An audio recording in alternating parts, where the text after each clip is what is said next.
Salom hurmatli obunachilar.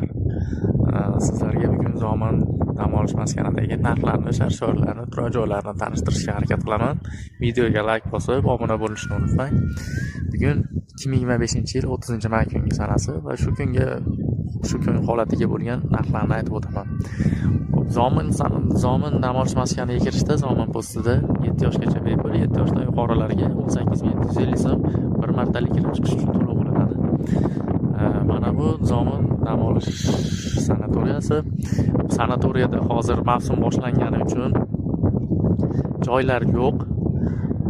Kishi boshiga 600 ming so'mdan bir kuniga 1 million so'mgacha 3 mahal ovqati va 5 kunga olishingiz kerak eng kamida. 10 kun oldin bron qildirishingiz kerak hozir joy yo'qligi uchun. Mavsum 1-maydan 1-sentyabrgacha bo'lar ekan. Shu vaqt oralig'ida narxlar ham